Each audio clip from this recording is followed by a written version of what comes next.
this is Alia. So I'm gonna tell you about the conclusion or summary from this tag, which is called as the city of the future. So this tag is tell us about some people. Meant about people who are wonder about what will city life be like in the future. Yeah. So these people are divided into two. One group is for some people who think that life in the cities is going to be horrible, and the other one is people who thinks that life in the city will be better. So for the first group, they predict that the cities will become more and more crowded. Because why? As long as we getting older, every day, every time, every minute, many babies from every world will be born. So that's why many people will be increased more and more. So that's why there will be less space for each person. This overcrowding will cause other problems, especially crimes, dirtier streets, and worse problems such as traffic than we have now. Not only that one, but people also think that maybe it's hard for us to find so many food in the future than now. For example, to find enough drinking water, energy such as gas, electricity, and housing. Because life will be hard because there are so many people in the future. So that's why people who live in city will worry more and they may become sick. Part 2. How can we solve such problems as overcrowding, crime, and traffic? In some cities, thousands of people are already sleeping in the streets because there is so little suitable housing and because rents are so high. The crime rate isn't going down. Instead, it is increasing so fast that many people are afraid to go out at night. Traffic is also getting worse. More and more often, traffic jams are so bad that cars don't move at all for several blocks. These urban problems have been worsening, not getting better. So many people see no hope for the future of the city.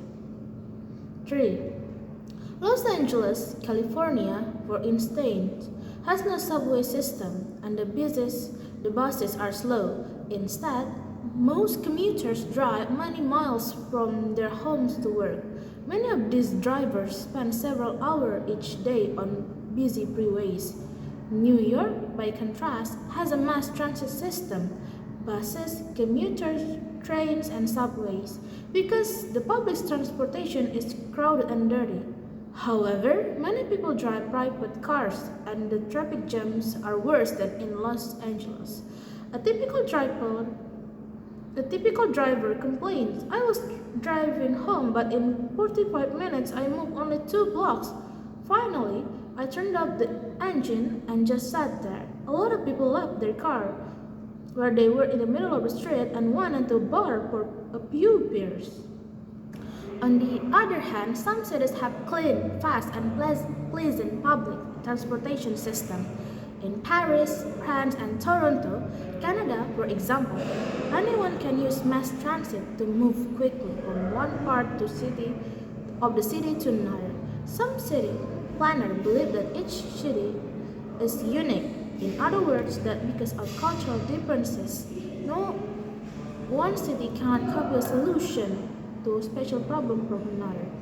But others feel that cities can learn from one another. Not all people believe in the horrible prediction for cities of the future. Instead, they feel that they can solve present urban problems and prevent future ones. The disadvantages of any modern city are not unique to that city. That is, cities all over the world have to solve the problems of traffic jams, crime, housing, energy, drinking water, and overcrowding. Yet, many cities have found answers to one or more of these difficulties. Some European cities such as Stockholm, Sweden, or London, and England. Okay, Assalamualaikum warahmatullahi wabarakatuh. Good afternoon, everyone. Let me introduce myself. So, my name is Saleh Pitranani. I am from PBIP class. So today, I'm gonna read one story which is called as The City of the Future. So, let's start. What will city life be like in the future? Some people think that life in the cities is going to be horrible. They predict that cities will become more and more crowded. As the number of people increases, there will be less space for each person. This overcrowding will cause other problems, more crime, dirtier streets, and worse problems with traffic than we have now. How people find enough drinking water, energy such as gas and electricity, and housing? Because life will be hard, people who live in cities will worry more and they may become sick. For this reason, some say that nobody will want to live in urban areas. These groups of people also say that in some cities, thousands of people are already sleeping in the street because there is so little suitable housing, and also because the rent are so high. And the crime rate also isn't going down. And then if it is now we cannot find a good house for us, and also because of the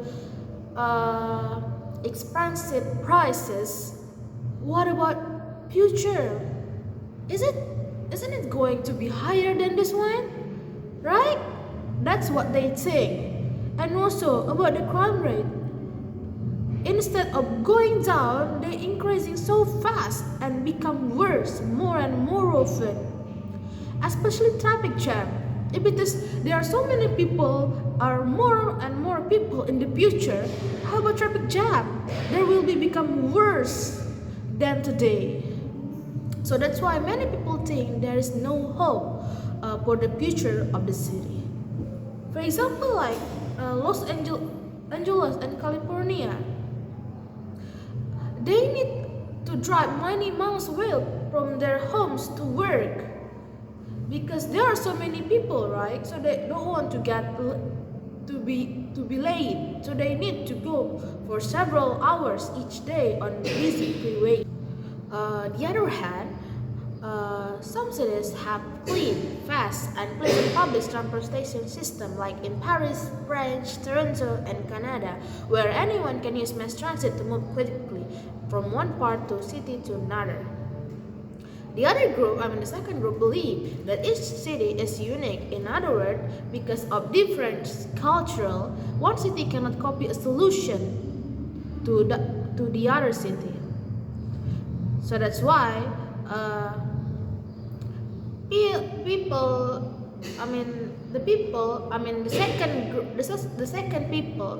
the second group of people believe that another city can learn from one another.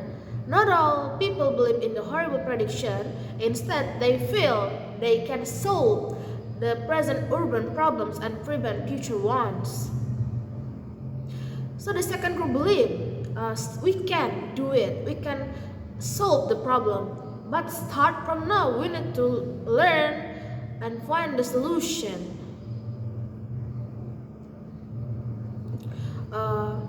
How to find the answer to one or more of these difficulties such as traffic jam, crime, housing, energy, drinking water, and overcrowding.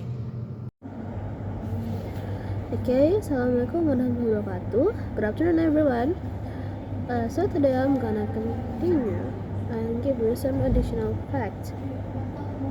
Like what I've said before in the summary, that there are two types of people who thinks about the city of the future. Some of them are think that the future of our city will be horrible, while the other think that it will be better if we can solve the problems. If myself, I think the city of the future will be better and better than today, and we can try to solve the problem. Why? Because future cities have the potential to integrate innovative experiences, religious diversity. and also because of the technology. Here's three additional facts that I want to give to you. The first one is about the experience. Uh, Technology in the future, of course, will become better and better. For example, like VR or virtual reality. Future City could utilize augmented reality and virtual reality technologies to create interactive experiences in public space. For example, like one case in 2016, where a woman from South Korea called Jang Jisung can meet her daughter called Nari in virtual reality.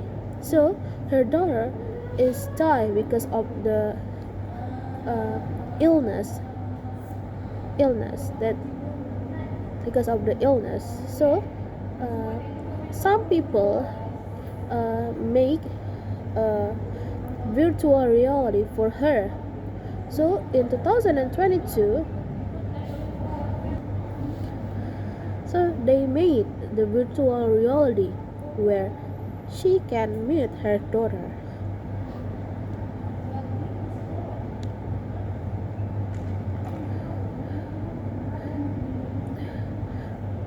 The experience was very deep and emotional for Jang Jisoo.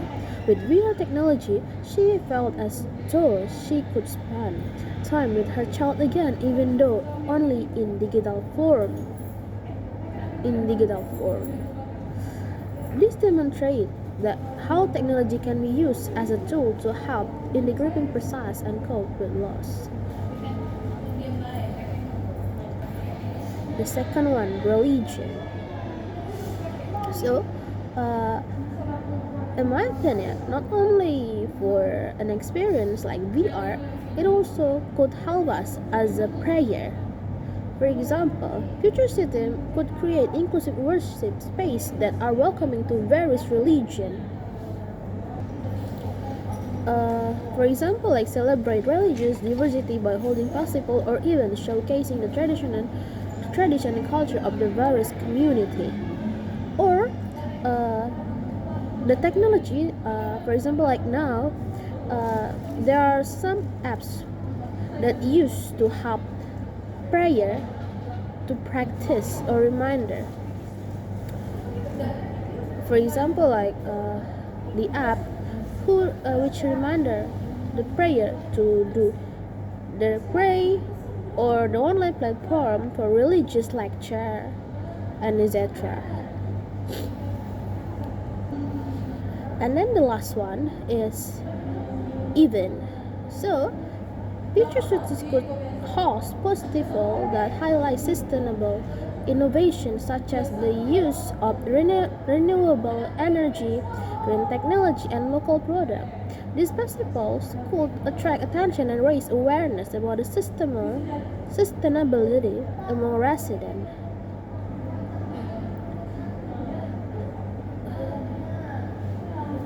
Not only that one, I also think that uh, the future city could also become a center for conferences and symposia addressing global issues such as climate change, new technology, and social well-being. This will attract thinkers, innovators, and leaders from diverse backgrounds. For example, like on a university who made a video about a seminar or virtual Zoom where everyone around the world could see the video and study from it. Okay, everyone, I think that's all from me. Thank you for your attention. See you next meeting. Good afternoon. Assalamualaikum warahmatullahi wabarakatuh.